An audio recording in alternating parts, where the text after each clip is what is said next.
নমস্কার দর্শক বন্ধু, আজকে আলোচনার বিষয় হচ্ছে চোখে বাত, তার লক্ষণ, চোখের বাতের কারণ এবং তার সচেতনতা নিয়ে আলোচনা। তাহলে আজকে আমরা জানব চোখে এক গোপন রোগ এবং ভয়ঙ্কর অসুখ সম্বন্ধে। চোখে বাত, যা ডাক্তারি ভাষায় ইউভাইটিস নামে পরিচিত, চোখের ভেতরের অংশে যখন ইনফ্ল্যামেশন বা ফুলে ওঠে তখন চোখ লাল হয়ে যায়, ব্যথা হয়, ঝাপসা দৃষ্টি শুরু হয়, আলোতে অস্বস্তি তৈরি হয়। অনেকে হয়তো ভাববেন এ তো শুধু চোখে লালচে ভাব আর ব্যথা, কিন্তু চোখে বাত অনেক সময় আমাদের দৃষ্টিশক্তি পর্যন্ত ক্ষতি করতে পারে। তাই এই রোগকে ছোট করে নেওয়া উচিত নয়। তাই জন্যেই এই ভিডিওটা আমার বানানোর উদ্দেশ্য। চলুন আসুন আমরা বুঝি চোখে বাত কী। চোখের ভেতরে একটা অংশ থাকে যাকে ইউভিয়া বলে।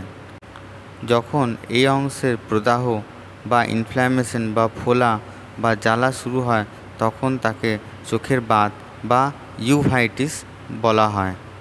এই প্রদাহ বা ইনফ্ল্যামেশন হতে পারে অনেক কারণে, শরীরের অন্যান্য রোগ বা সংক্রমণ বা ইনফেকশন যেটা বলে, বা চোখের আঘাত, বা কখনোই কোনো নির্দিষ্ট কারণ জানা যায় না তেমনও কারণ থেকে হতে পারে। শরীরের ভেতরে রোগ প্রতিরোধ ব্যবস্থা অস্বাভাবিকতা বা অটোইমিউন রোগের কারণে চোখের বাত হতে পারে। ছেলেই হোক বা মেয়েই হোক, পুরুষ হোক বা নারী হোক, 20 থেকে 40 বছর বয়সীদের মধ্যে চোখের বাত বা ইউভাইটিস হওয়ার ঝুঁকি বেশি দেখা যায়। চোখের বাতের লক্ষণগুলি কী কী?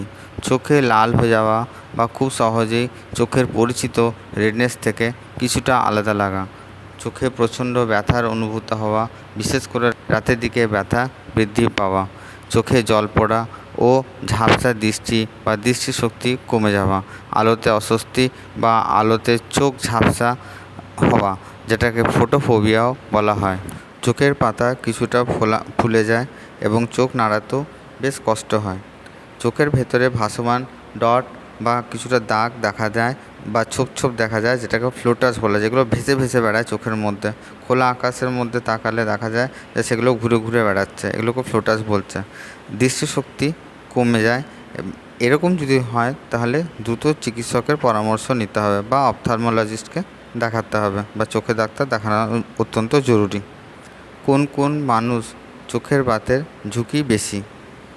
1 নম্বর পয়েন্ট হচ্ছে, যারা বাতের সমস্যায় ভুগছেন তাদের এ সমস্যা হওয়ার সম্ভাবনা অনেকটাই বেশি, বা কারো টিবি আছে বা টিউবারকুলোসিস আছে বা যক্ষ্মা আছে, তাদের এ সমস্যায় পড়ার সম্ভাবনা অনেকটাই বেশি, বা দীর্ঘস্থায়ীভাবে অন্য কোনো রোগে ভুগছেন তাদেরও এই রোগটা হওয়ার সম্ভাবনা বেশি, বা এমন কোনো ব্যক্তি যার চোখে আঘাত আগে লেগেছে বা কোনো কারণে চোখের অপারেশন হয়েছে, তাদেরও এই ধরনের সমস্যা বা ইউভাইটিস হওয়ার সম্ভাবনা অনেকটাই বেশি। ছোটই হোক, মাঝারি হোক বা বয়স্কই হোক, যাদের রোগ প্রতিরোধ করার ক্ষমতা কম তাদের ক্ষেত্রেও এই রোগটা হওয়ার সম্ভাবনা বা ইউভাইটিস হওয়ার সম্ভাবনা অনেকটাই বেশি। তাহলে কিভাবে চিকিৎসা হয় আসুন জানি। আগের যে পয়েন্টসগুলো বলা হলো বা আগের যে তথ্যগুলো দেওয়া হলো সেগুলোর থেকে আপনারা বুঝতে পারবেন বা এই রোগের লক্ষণগুলো কী কী বা বিভিন্ন জিনিস যেগুলো আপনাদের কাজে লাগবে সেগুলো তুলে ধরা হয়েছে।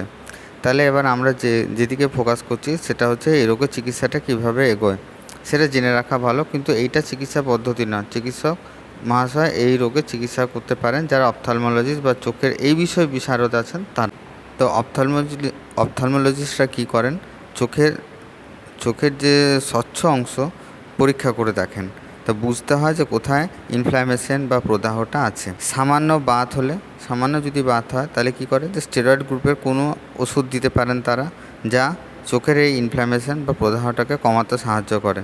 যদি বেশি গুরুতর হয় তাহলে ইঞ্জেকশন বা ট্যাবলেটও প্রয়োজন হতে পারে চিকিৎসার জন্য।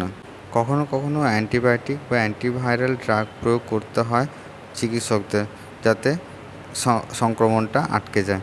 চিকিৎসার পাশাপাশি চোখে আলো কম লাগার জন্য সানগ্লাস পরতে পরামর্শ দিয়ে থাকেন তারা।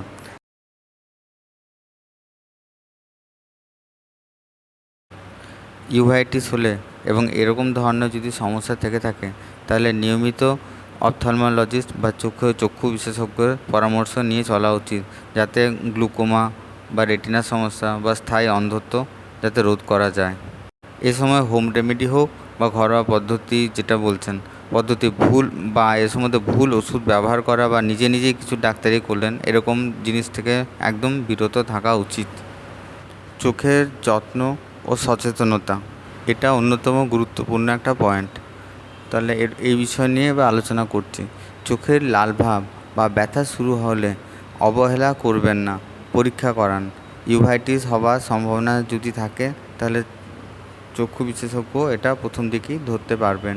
নিয়মিত চোখের স্বাস্থ্য পরীক্ষা করুন, বিশেষ করে যাদের বাত বা অন্যান্য সংক্রমণ জাতীয় সমস্যা বা অন্যান্য রোগের সমস্যা আছে, তারা এই বিষয়টাকে গুরুত্ব দেবেন।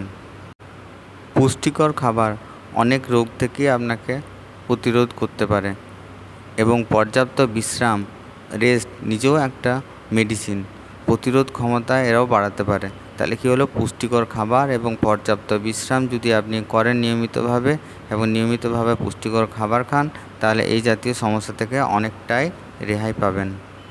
পরিবারে কেউ হোক বা আত্মীয় স্বজন, বন্ধু বান্ধব এই রোগ সম্বন্ধে তাদের বলতে পারেন, সচেতন করতে পারেন এবং তার ফলে কী হবে, কোনো রোগী যদি থেকে থাকে তারা সময় মতো এই বিশেষ জ্ঞানটি পাবেন বা নলেজটা পাবেন বা সচেতন হবেন এবং চিকিৎসা শুরু করতে পারেন।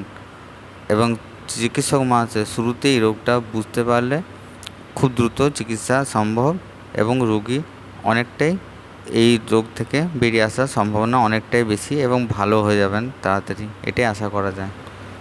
তাহলে আমরা যে এতক্ষণ আলোচনা করলাম, আমরা তার এখন শেষ লগ্নে চলে এসেছি। বন্ধুরা, চোখে বাত শুধুমাত্র চোখের লালচে ভাব নয়, বরং এটি চোখের গভীর অংশের ইনফ্ল্যামেশন বা প্রদাহ বা ফুলে ওঠা এবং অসুখ সৃষ্টি করে। আসলে এটি সময় মতো চিকিৎসা না করালে মানুষের দৃষ্টিশক্তিতে জন্য মারাত্মক ক্ষতি হতে পারে। সবসময় চোখের সমস্যা ছোট করে নিয়ে অবহেলা করবেন না।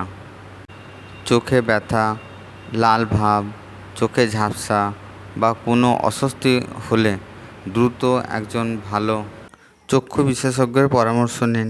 বন্ধুরা, আশা করি ভিডিওটা আপনাদের কাছে ভালো লাগবে। ভালো লাগলে একটা লাইক দিন। কাকে শেয়ার করলে উপকার হবে মনে হয় তাদের সাথে শেয়ার করুন। আর আপনার মতামত অবশ্যই কমেন্ট বক্সে লিখে জানান। সবচেয়ে জরুরি, আমাদের চ্যানেলটা সাবস্ক্রাইব করুন আর পাশে থাকা বেল আইকনটিকে প্রেস করুন, যেন নতুন ভিডিওটা যেন মিস না হয়। শেষ পর্যন্ত ভিডিওটা ধৈর্য সহকারে দেখলেন এবং শুনলেন, তার জন্য ধন্যবাদ জানাই।